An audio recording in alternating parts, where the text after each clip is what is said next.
Good evening, gentlemen. I'm just going to talk to you on a very important topic, and this concerns the BJP and the present political situation. Before I say anything, I will tell you that the BJP is a party which at the moment is on the ascendant, and it has had a metric rise that is right from 1980 when it was formed. Within a period of 3 decades, from a few seats, it has jumped to over 300. That's one. The BJP is the successor to the Jan Sangh, which was formed by Shyam Prasad Mukherjee and Balraj Midhok in the early 50s, and that party died a natural death. And there is a mother factor in this BJP and the Jan Sangh, and that was the RSS.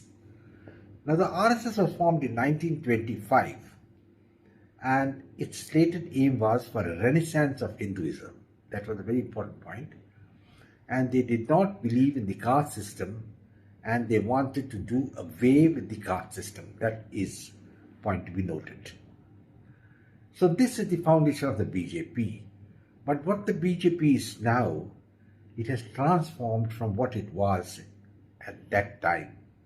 Even the RSS has backtracked on the system, on the caste system. So now, gentlemen, the situation is that the 2024 election is coming, and the BJP Prime Minister Narendra Modi has hinted obliquely and implicitly that they would likely to win about 400 seats in Parliament. Now, when you want to win 400 seats, you've got to make compromises. And this is where the problem comes in, because the BJP has been making compromises on its core principles. Now, we all know that the parties like the JDU, the DMK and others are swearing by caste, with the result that the caste system hasn't yet gone from the Indian political ethos. And the BJP willingly has also joined the bandwagon now. That is why whenever the BJP selects a chief minister of a state, the two deputy chief ministers are selected in such a way that one is from the higher caste, one from the lower caste, or something like that, and one from the backward caste. So this caste combination is continuing. It's very detrimental, because I think India must be the only country in the world where meritocracy is not a part of the system for selection to exalted jobs and appointments in the government, but the criteria is which caste you belong to. And that's a short recipe of a country not going forward to dominate the world. Unfortunately, gentlemen, this is the fact of life, and the BJP has compromised on these principles. That's number one. And secondly, it has a hope that it should win 400 seats. So it has made serious compromises on that also. What has happened is, all those persons who were anti-BJP at one time and members of the Congress or other parties, realizing that they are on a sinking ship and like rats running away from a drowning ship, they have left the Congress and the other parties and joined the BJP. Oh, and the BJP has accepted them with open arms. You take the case of Navjot Singh Sidhu. I mean, you just have to go through his viterative speeches which he made, when he had left the BJP and joined the Congress, to realize that this man must have been insane at that time. But very well, but I understand he's in line, in queue to join the BJP now. The ex-Chief Minister of Maharashtra, Ashok Chavan, has also joined the BJP, and he's got a seat. He's been given a Rajya Sabha membership. And then, of course, we know that Madhav Rao Scindia, the ruler of the erstwhile Gwalior state, had already jumped ship from the BJP about 2-3 years back, and now he's the Minister of Civil Aviation in the Senate Cabinet. So, gentlemen, so many people, I'll tell you, Nitish Kumar is there. I mean, you just name it. There are plenty of them. All of them are jumping ship and joining the BJP, and we accepting them with open arms. Now, these are the men who do not follow the BJP ideology. They don't believe in it. Yet they have been taken. And I am given to understand that the hardcore BJP workers are feeling a little disillusioned. There are men who have worked for the BJP and the RSS for 30 and 40 years, but these gentlemen are feeling slighted because people like Chavan and others, they are given seats in the Rajya Sabha and more will be given. So we have the conclusion now that political expediency is the word of the BJP. I don't know if winning 400 seats is that important, but obviously the BJP feels that is more important than the core policies which they should be following, by which they have sworn for many years and decades. Well, gentlemen, the situation is that the BJP is on a high, and sometimes I wonder when they are going to pick people like Sidhu back in the fold, what exactly is the use of this man? Probably they will use him to crush the